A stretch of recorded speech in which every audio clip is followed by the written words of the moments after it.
It's important that I have good collaborators, and one of my best collaborators is Alexandra, and she's one of the co-authors of the work that I'm going to present. The other one is Ronaldo Diaz, that by chance is my husband, so I got involved in non-parametric statistics.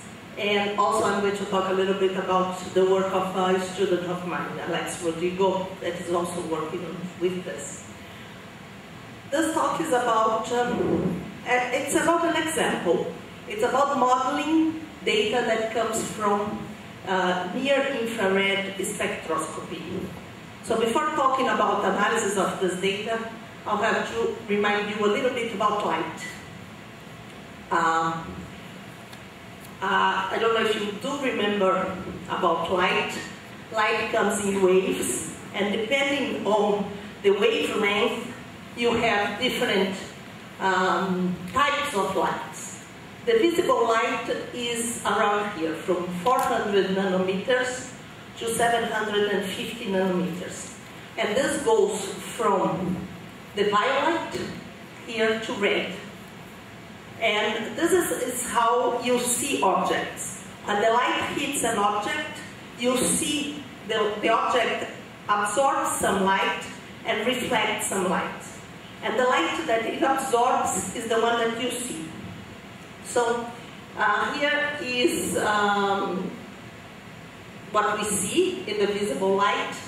And here you have the infrared, the near-infrared. That is the part of the spectrum that interests us. Okay, so every time that you shine the wavelength, you shine a light, in this case the near-infrared light, into some object or some substance, some of the light is absorbed, some of the light is reflected. Some of the light goes through because you do have some space, but it really doesn't count. So imagine that you have something that doesn't go through here, but you just shine the light, or we cannot see the infrared, but it comes, and some of this light is going to be reflected, some of the light is going to be absorbed. And the spectroscopy, it just measures how much of the light is absorbed. Okay? So when you have a substance, and here I'm going to talk about chemical samples. So you have a chemical sample. One of the examples is not the one that I'm going to present here, but for example is meat. You have a sample of meat, and they want to see in the sample how much you have of water, humidity, how much you have of protein, and how much you have of fat. Meat basically is made of these three things, and a little bit of other things, but basically these are the three substances that you would be interested in meat. The example that I'm going to talk is about the polyaromatic components, and this is made of 10 what we call analogs. And so it's not something that's pure.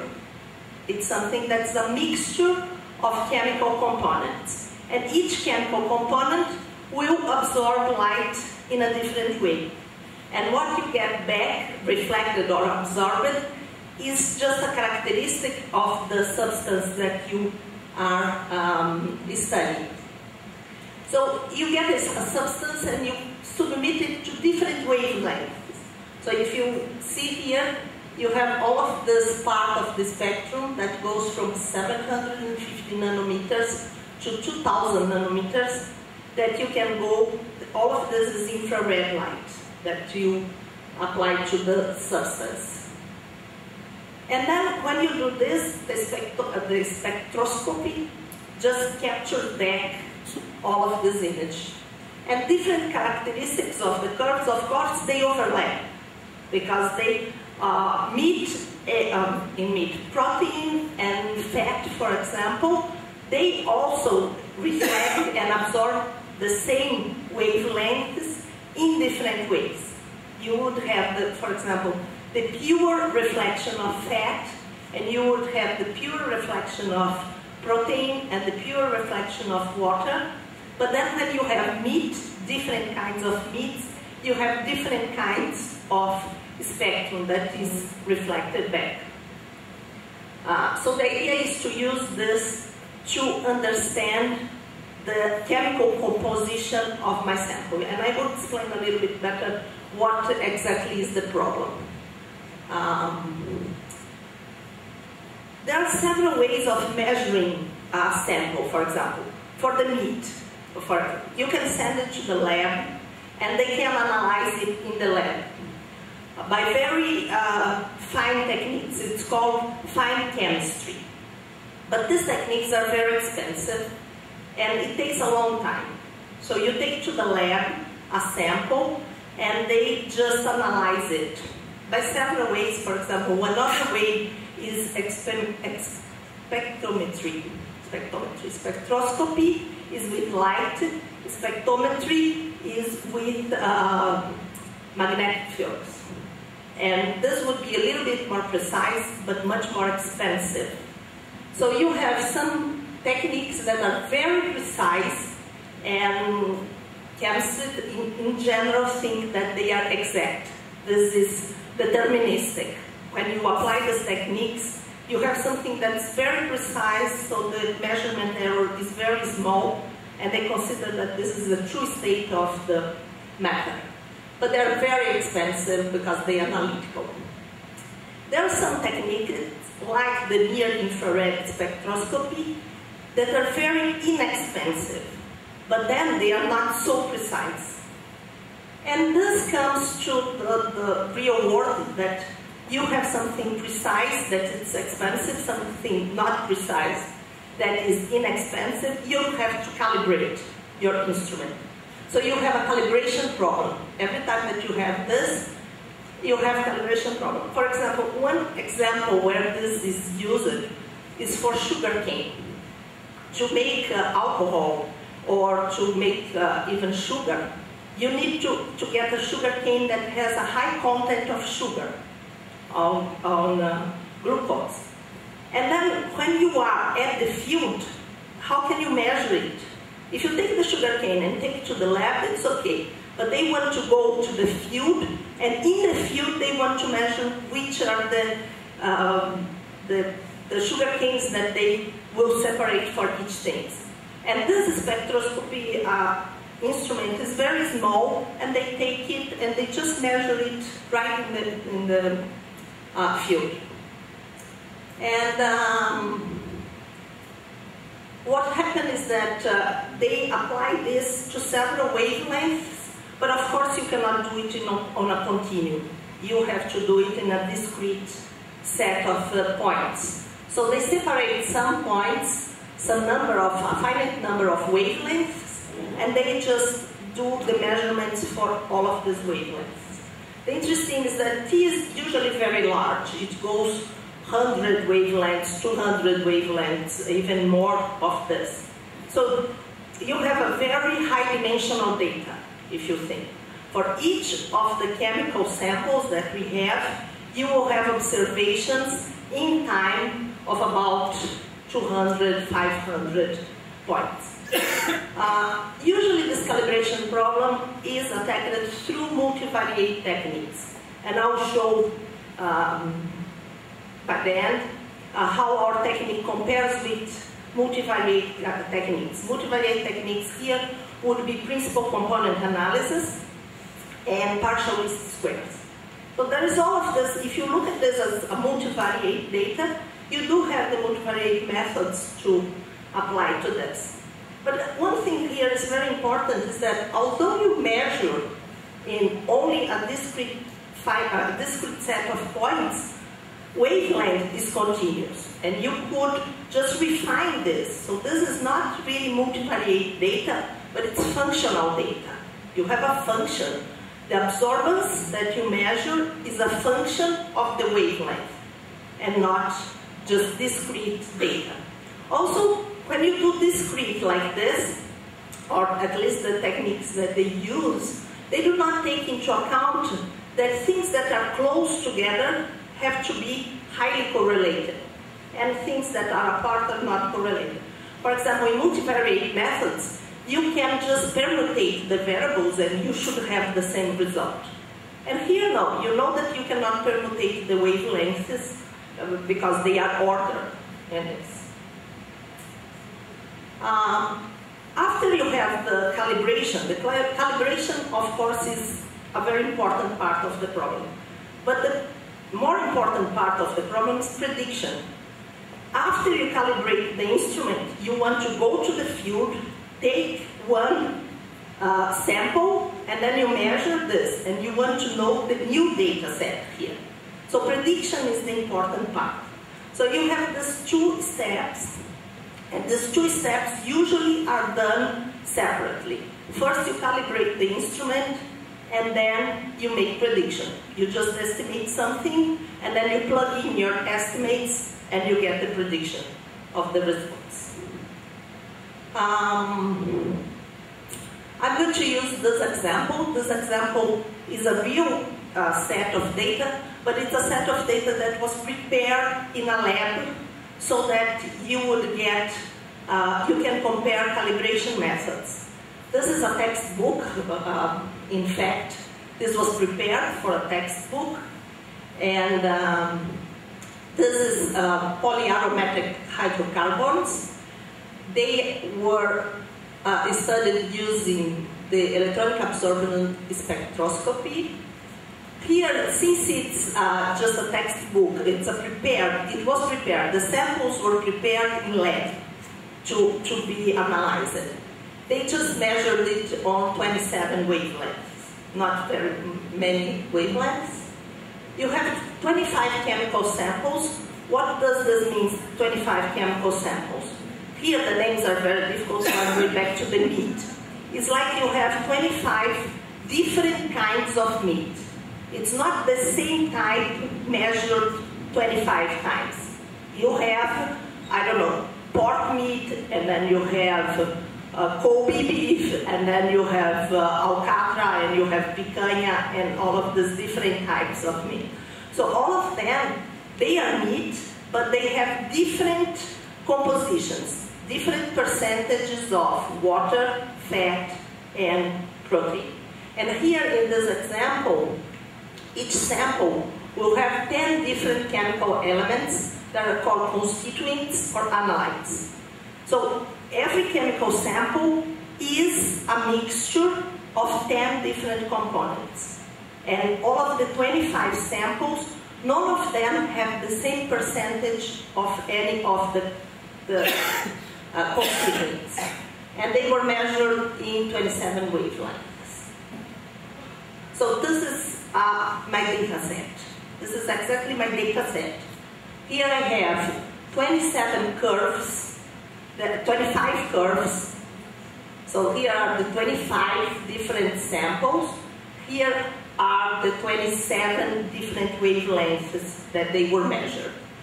So you can see that they are pretty different.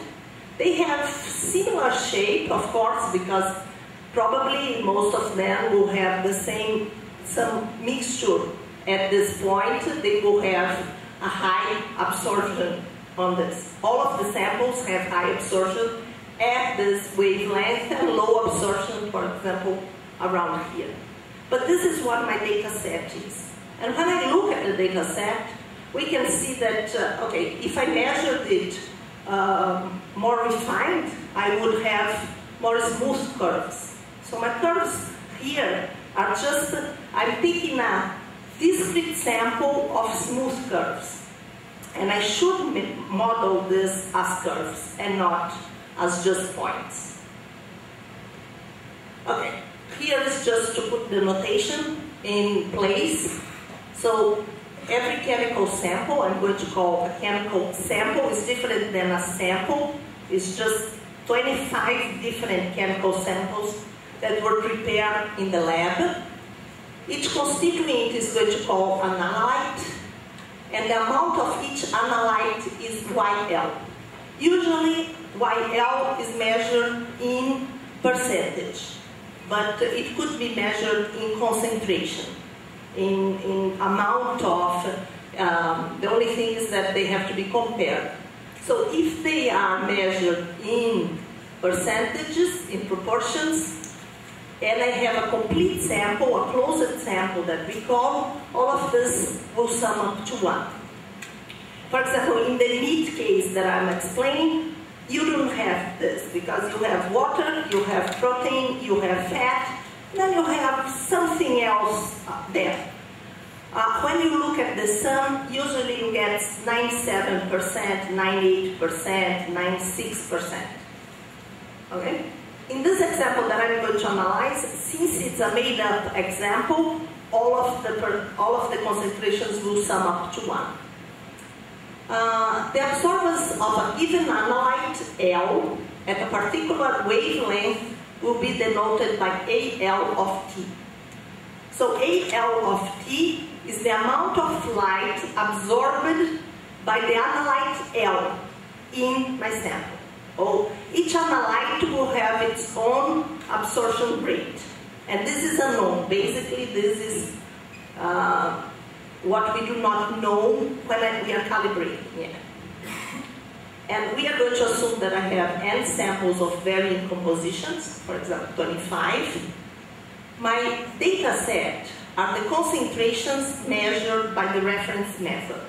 So I will have a learning set that we call, and this learning set is going to be, for that 25 curves, I know exactly the composition of each of the samples because they were made up or they were measured in the lab. So my calibration data set will be the absorbance at each of the wavelengths. This is what I plotted in the plot before, plus the known concentrations for the learning set. My learning sets, I know the concentrations, I know the absorbances. What I don't know is how much is absorbed by each analyte, because I have aggregated data. I don't have a sample of each analyte. Here, I just have a mixture of all of them. And spectral data refers to the curves. W's are going to be the curves. Okay, the model is a very well-known model. There is a known model that all of the chemistries agree, that's called the Beer-Lambert law. And they say that the Beer-Lambert law says that the absorbance that I see, that I capture with my instrument, it's a linear combination of these absorbances. And the combination, the coefficients are just the proportion that I have of each of the analytes. If I have more analyte, I'll get more absorbance from this analyte. Plus an error here. And usually the error is going to be assumed to be normal, since it's just a measurement error. Like I said, sometimes only a subset of constituents are just of interest. You don't want to measure all of the analytes. And you have a Beer-Lambert formula that gets an intercept here. That is just a nuisance parameter that you don't want to measure. So here, for example, I'm going to show. But in my calibration problem, I have this is data, and I have the Y's. What I don't have, of course, is the error, and I don't know the A's. The objective of the problem is to estimate the A's. The same thing here. Here I have the A's to be estimated and the alpha. See that when you put this in a framework of multivariate analysis, you have a very high dimensional parameter space. This is why principal component analysis is used, because then you reduce the dimensionality of the problem. What we did here, here is what I told you. The calibration problem is when you have the W's, you have the Y's, and here, sorry, it should be A. I took from 2 different places, so A transformed into alpha some places, and you see that analytes will transform into consumers sometime. And but it's just the A function here, and I want to estimate this. The prediction sample, I get a new sample here, and this is the only thing that I get on my prediction sample, basically. Then I want to estimate, I take basically what is done is that I use the learning set or the calibration set to estimate alpha. I plug alpha here and I estimate y by some method. Okay, it's clear, the calibration problem and the prediction problem, and what is the problem in fact. Okay. What we did is we transformed the problem from a multivariate problem into a functional problem. Just saying that this A is just a function. For each analyte A, I have its curve, its absorption curve. And then what I observe in my sample is just a linear combination of these curves. It's just functional aggregated data. My observations are this. This, of course, is also depends on wavelengths or time if we are studying other things. And this now, instead of being multivariate Gaussian variables, is just a Gaussian process. And we are going to put some structure, some covariance structure for my Gaussian process. Okay, here I said that analytes go to consumers because this is also applied to another problem. I'm here, sorry about this, but what we are assuming is that exactly what I have is that I have a curve before plus some error for each analyte. So each analyte is going to be like this. Instead of supposing that I have, what we are doing here is that we are putting a measurement error in each analyte, in fact. And then my structure for the covariance is going to be the sum of this. Basically, I have sum of errors, or multiplications of, in fact, in this case, I'm multiplying by a constant here and adding up. So my covariance structure for the E is going also to depend on the concentrations Y. Of course, if I have very few concentrations, my error is going to be very small. If I have bigger concentrations, my errors tend to be large. So it's reasonable, this assumption. And we are going to assume that, for example, here we can have replications. If we could convince the practitioners that also when they do fine chemistry, they do have errors, we could convince them to do replications. Here, usually we have just one replication for each sample. We don't have replications. And what we did here is, okay, now we have a functional problem. Instead of instead of estimating parameters, I want to estimate curves. I want to estimate, now given my absorbance curve, given the concentrations, I want to estimate the absorption for each analyte. I want to disaggregate the data. I have observations for aggregated data and I want to disaggregate the data. So what we did here, there are several ways of estimating functions, and what we did was just basis expansion. We just assumed that this function belongs to some space that is spanned by some basis, and we are going to use the B-splines, the cubic B-splines. So what we are assuming is that there exists a positive integer or some finite number of bases, so that each of this curve is a linear combination of B-splines. B-splines, cubic B-splines are just glued cubic polynomials, and they are glued in the knot points. So you choose a knot sequence, and then you say, between two knots, it's going to be a cubic polynomial. And then I just glue them together in a way that it has second derivatives on the knots. And this is one of the choices that we could use. We could use other choices. We could use, for example, there is one data set that we analyzed that just the sines and cosines were better to analyze it because the data had much more structure, much more periodicity. The covariance structure that we are assuming is that the correlation between the points, the W here, decays exponentially as the distance of the points decay.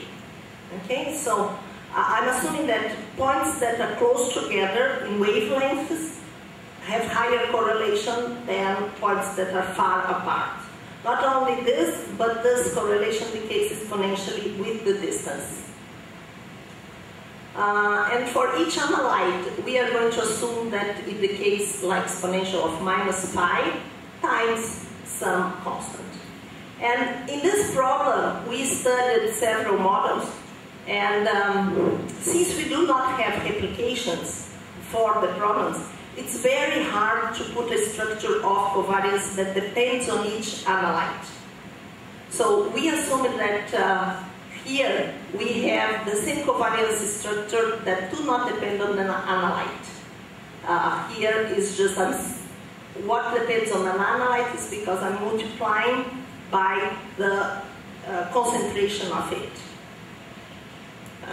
It is a problem of data to estimate the parameters. If you do not have replications, you do not have enough data to estimate, to have a good estimate on these parameters. So we assume that they are all equal. Okay, and here now we just transform the problem from high dimensional parameter to low dimensional parameter, because here now we have the sigma square, the phi, and the beta are just the coefficients of the mixture. One important thing is that when we are assuming here, see that we are assuming that all of the curves for all of the analytes can be written as linear combination of the same functions, the same B-splines. Just the coefficients here that are different. So now we reduce the parameter space to have just the beta. It's a matrix. That is, it has k plus 4 basically times the number of analytes, sigma square, and phi. Our prior specification, we are assuming that there is a prior independence among all of these parameters. No, not among the beta, but among the beta, the sigma, and the phi. For the betas, we assume the k-dimensional multivariate normal distribution. We are assuming that they are just normal distributions with the mean vector BC, and we assume just a diagonal covariance matrix with very large variance, so we would have a flat prior. For sigma 2, since it's a variance, we assume the inverse gamma, with shape two parameters, shape parameter D and rate parameter L, and I will show in the examples what we chose for D and L. And for phi, we assign a gamma prior distribution with parameter P and rate parameter Q. And in this case, what we did is we used the idea of practical range. We said, okay, we fixed it that farther from a distance, we want at most 5% of correlation. Okay? So we chose P and Q in such a way that we would have this, it's called practical range.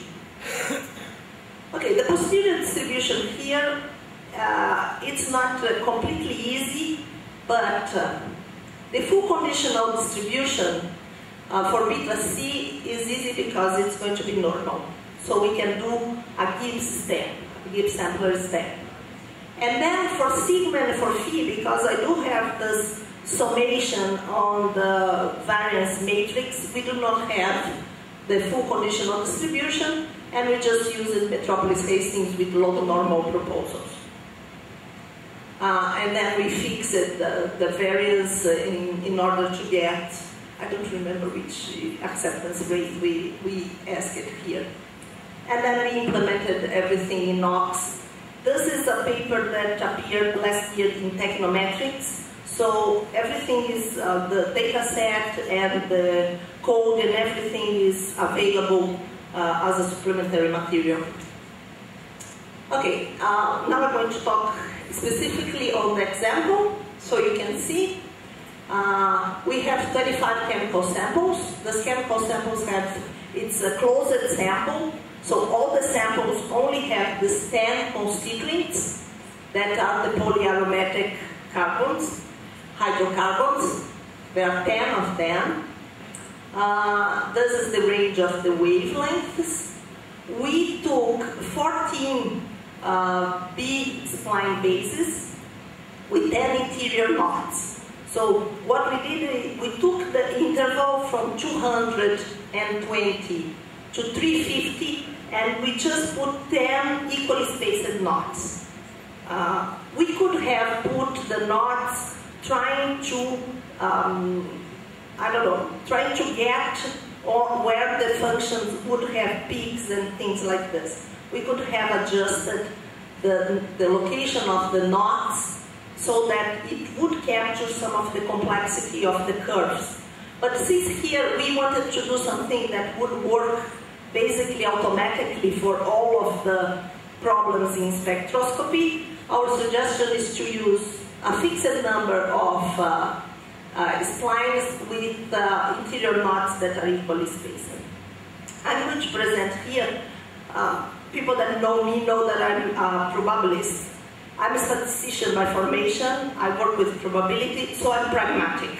I use classic estimation whenever it's convenient, and I use Bayesian estimation whenever it's convenient. And here it's interesting because since we have curves here, it's very difficult to make confidence interval for the parameters beta.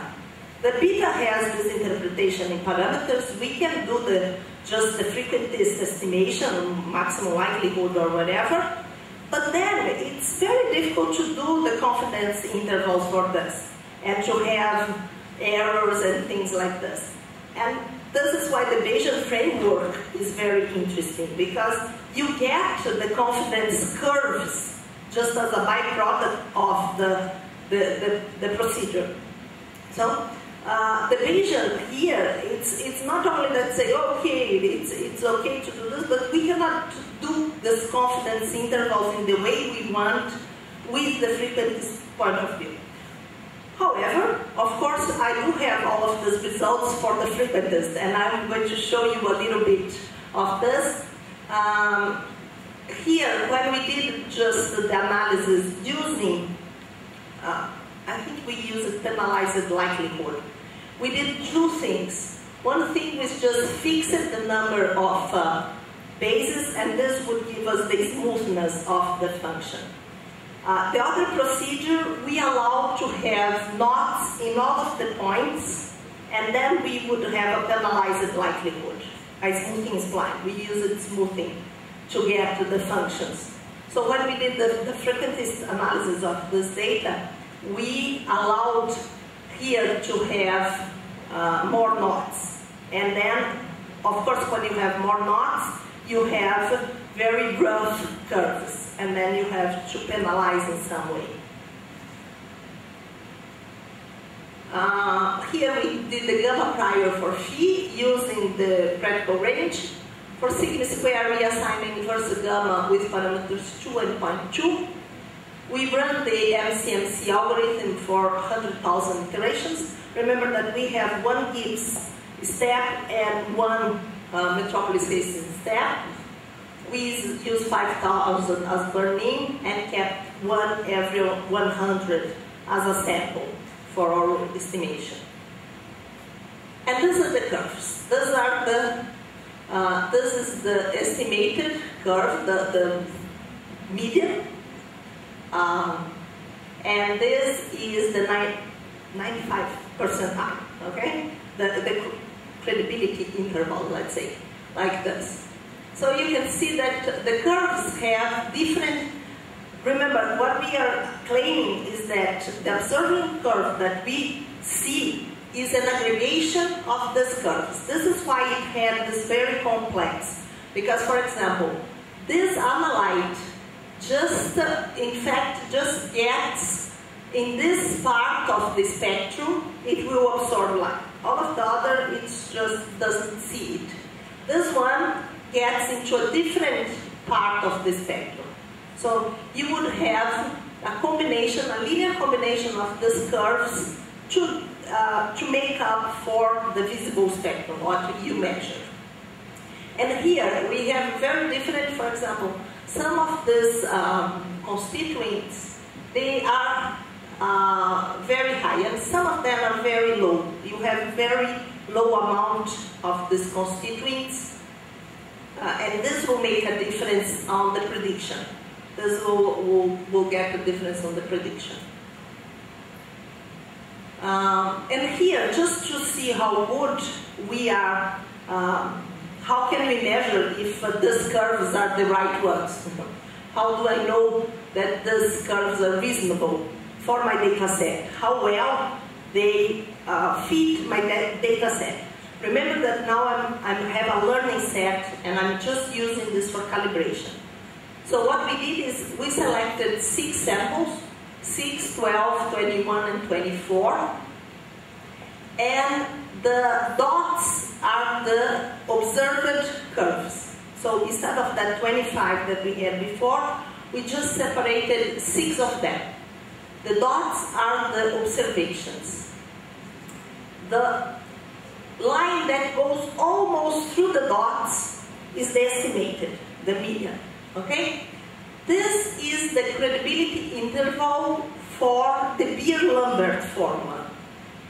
And this, of course, larger one would be the prediction interval. Okay? The ones that knows about regression, one would be the confidence interval for the regression, and the other one would be the confidence interval where I have the 1 plus to add 1 plus 1 over n to add here. This is the so see that the fit for the data is very good. But this is not the interest that we have. In fact, this shows that it's very good. But what we really want is a prediction, to see if we have good prediction. And here, remember what we have. This is the calibration set. In the calibration set, we have this is given, the y's are given, the alphas are to be estimated. In the prediction set sample, usually only this is known. This one is to be estimated. And what we do, at least we didn't do this in the Bayesian framework, what we did before was a very naive estimation. We just estimated alpha hat, we just plugged it here, and we just took least squares here. Okay? We just estimated by minimizing the square of the errors. This is not a good idea, and I will show you why it's not a good idea. This is very naive, and what happens is that when you have a learning set and you estimate data from this, you have very good fit on the learning set. It's very adapted to the data that you have. But then you get a new data set, and it's not very good. You can make, if you increase the number of parameters, you can have 0 residuals. It's just increasing the number of parameters. So it's very good to fit the data, but then it's very bad to prediction. And here, what we did when you do the calibration step, and then you just plug in the prediction step, I'll show you that this is not a very good idea. So what is a good idea? And this is what Alex Rodrigo is working with me. Now, see, this is my data. My data is the absorption curves for the calibration set, the concentrations for the calibration sets, and I do have the curves for the prediction. Okay? And this is my data. Why do I partition this and then use to fit this? Why don't I consider everything as data? And now I have as parameter the beta, that are the linear combinations of B-splines, the sigma, the phi, plus the concentrations that I want to do. So now I have the prediction curves that I can include as data in my likelihood, and this will tell me that, okay, this curve that you are trying to estimate is good for the calibration data, but it's not very good for the prediction data. And we are trying to do now everything together. And I'm going to show you the results, the previous results that we have, just from the frequentist point of view, and he is working on, of course, the codes for the Bayesian framework. That's to be difficult. This is the standard error of prediction to compare. What is the standard error of prediction? Of course, for this data, we do have a new set of prediction. What is this new set of prediction? It's data that they know the concentration. We just hit the concentrations, we use it as a prediction set, and now we are comparing with the true values that we know. So before we had just a learning set and a prediction set, but this prediction set for the data set, they do have the true concentration. So this is standard error of prediction is just the sum of the predicted value by our methods minus the true value ones squared divided by normalizing. And this is the method with all together that I just showed. This one is the method where we do the basis splines, we calculate alpha hat, and we plug in to the data. This is what we do. This is with fixed basis K, and this is with smoothing splines. This is principal components, this is partial least squares, and this is just the least square, ordinary least squares. So you see that using this method, that just the frequentist way and plugging in, we lose from the multivariate methods. The multivariate methods, they beat us in prediction. They are better for prediction. What is very strange, but of course they are more adapted to the data. And now, looking at the data all together, we cut this to 0.05. So we beat all of the known methods. And we can do this to predict, this one was all together, and we can do this to predict all the analytes separately. So we know how well we are predicting each of them. So we can see that our method here was comparable to the other ones for, sorry, here I took out of the thesis, so it's in Portuguese. But for pyrene, it's equivalent, but then it loses for the multivariate methods for all of the others.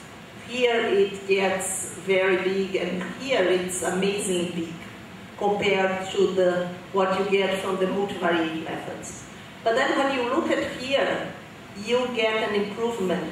When you use all of the data together for estimation, you get a lot on prediction. So here he's working on the Bayesian framework because, again, here is just that we do not have confidence interval for the curves, and we are going to work on this. And I thank you for your attention.